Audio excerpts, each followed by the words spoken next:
السلام علیکم ورحمۃ اللہ وبرکاتہ۔ معزز سامعین، آج کی کلاس کا آغاز ہم کریں گے سورۃ البقرہ کی آیت نمبر 168 سے۔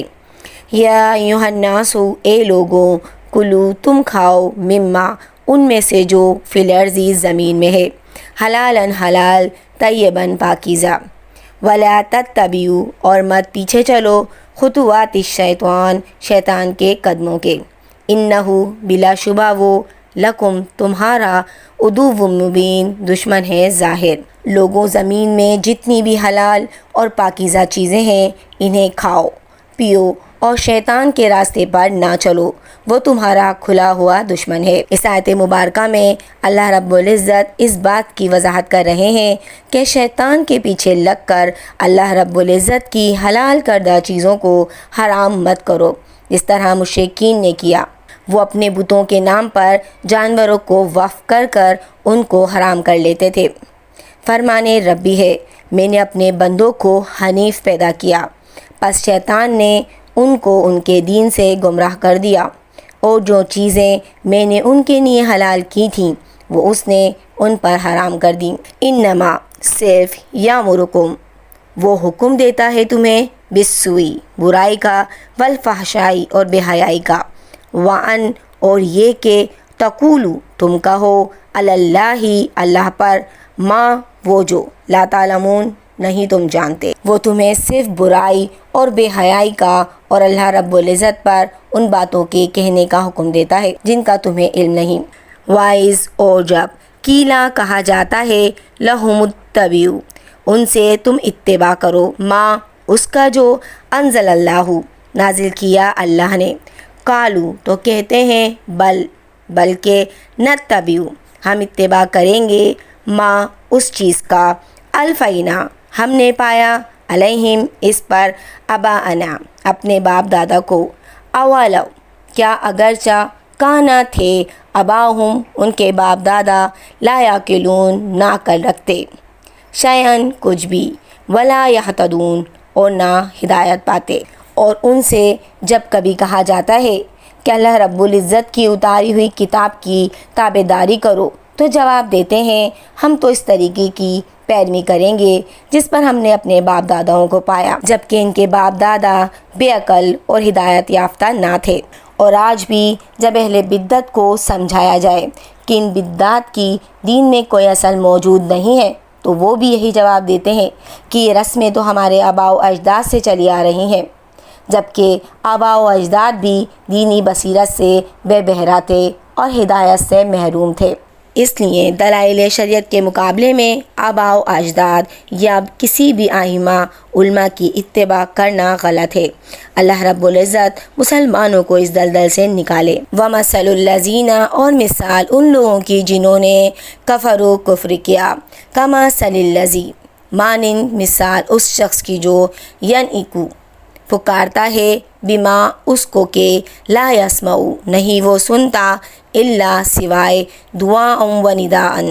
دعا اور پکار کے، صم بہرے ہیں، بکم گونگے، عمی اندھے، فہم پس وہ لا یعقلون نہیں عقل رکھتے۔ کفار کی مثال ان جانوروں کی طرح ہیں جو اپنے چرواہے کی صرف پکار اور آواز ہی کو سنتے ہیں، سمجھتے بالکل نہیں ہیں۔ وہ بہرے، گونگے اور اندھے ہیں، انہیں عقل نہیں ہے۔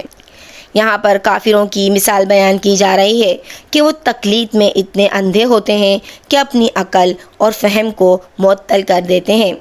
وہ ان جانوروں کی طرح ہیں جن کو چرواہا بلاتا اور پکارتا ہے، اور وہ جانور آواز تو سنتے ہیں لیکن سمجھتے نہیں ہیں کہ انہیں کیوں پکارا اور بلایا جا رہا ہے۔ اسی طرح مقلدین بھی بہرے، اندھے اور گونگے ہیں،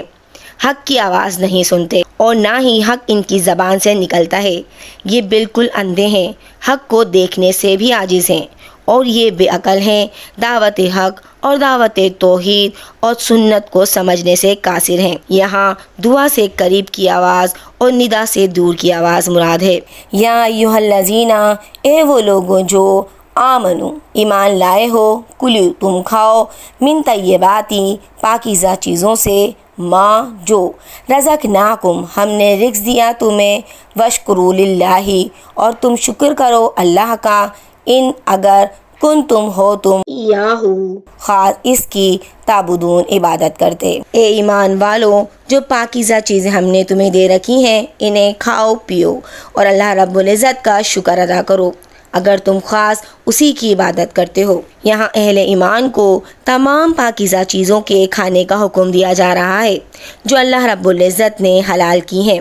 اور اس پر اللہ رب العزت کا شکر ادا کرنے کی بھی تاکید کی گئی ہے، یعنی اللہ رب العزت کی حلال کردہ چیزیں ہی پاک اور طیب ہیں،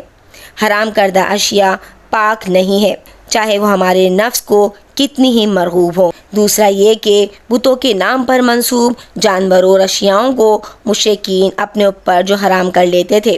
مشرکین کا یہ عمل غلط ہے، اور اس طرح ایک حلال چیز حرام نہیں ہوتی۔ تم ان کی طرح ان کو حرام مت کرو، حرام صرف وہی ہے جس کو اللہ رب العزت نے حرام کیا ہے۔ تیسرا یہ کہ اگر تم صرف اللہ رب العزت کی عبادت گزار ہو تو اس کا شکر ادا کرتے رہو۔ انما صرف حرما، اس نے حرام کیا، علیکم المیتۃ، تم پر مردار، والدما اور خون، واللحم الخنزیری اور گوشت سور کا، وما اور وہ چیز کے اہل بہ پکاری گئی وہ لغیر اللہ غیر اللہ کے لیے، فمن اضطر پھر جو شخص ناچار کر دیا جائے، غیر نہ ہو باغن سرکشی کرنے والا، ولا عادن اور نہ حد سے گزرنے والا، فلا تو نہیں اسما کوئی گناہ علیہ اس پر، ان اللہ یقیناً اللہ غفور الرحیم بخشنے والا نہایت رحم کرنے والا ہے۔ تم پر مردہ اور بہتا ہوا خون اور سور کا گوشت اور ہر وہ چیز جس پر اللہ رب العزت کے سوا کسی اور کا نام پکارا جائے حرام ہے، پھر جو مجبور ہو جائے اور وہ حد سے بڑھنے والا اور زیادتی کرنے والا نہ ہو، اس پر اس کے کھانے کا کوئی گناہ نہیں ہے، اللہ رب العزت بخشنے والا بڑا مہربان ہے۔ اس آیت مبارکہ میں 4 حرام کردہ چیزوں کا ذکر کیا گیا ہے، لیکن اسے کلمہ خضر انما کے ساتھ بیان کیا گیا ہے، جس سے ذہن میں یہ شبہ پیدا ہوتا ہے کہ حرام صرف یہی 4 چیزیں ہیں، جبکہ ان کے علاوہ بھی کئی چیزیں حرام ہیں۔ پہلے تو ہمیں یہ سمجھنا چاہیے کہ یہاں ایک خاص مقصد کے لیے آیا ہے، یعنی مشرکین کے اس فعل کے ضمن میں کہ وہ حلال جانوروں کو بھی حرام قرار دے دیتے تھے۔ اللہ رب العزت نے فرمایا وہ حرام نہیں ہے، حرام تو صرف یہ ہے، اس لیے یہ خضر اضافی ہے۔ اس کے علاوہ بھی دیگر حرام چیزیں ہیں جو یہاں بیان نہیں کی گئیں۔ حدیث مبارکہ میں 2 اصول بیان کیے گئے ہیں جانوروں کی حلت اور حرمت کے لیے۔ درندوں میں وہ جانور جو کچھلیوں سے شکار کرتے ہیں، اور پرندوں میں وہ پرندے جو پنجے سے شکار کرتے ہیں حرام ہیں۔ تیسرے وہ جانور جن کی حرمت حدیث سے ثابت ہے، مثلا گدھا، کتا وغیرہ بھی حرام ہے، جس سے اس بات کی طرف اشارہ ملتا ہے کہ حدیث بھی قرآن ہی کی طرح دین کا مؤخذ اور دین میں حجت ہے، اور دین دونوں کے ماننے سے مکمل ہوتا ہے، نہ کہ حدیث کو نظر انداز کر کے صرف قرآن پر عمل کرنے سے۔ مردہ سے مراد یہاں وہ حلال جانور ہیں جو بغیر ذبح کیے طبعی طور پر یا کسی حادثے کی وجہ سے مر گیا ہو، یا شرعی طریقے کے خلاف ذبح کیا گیا ہو، یا پھر وہ گلا گھونٹنے سے مر گیا ہو، یا پھر پتھر اور لکڑی سے زخمی ہو کر مرا ہو۔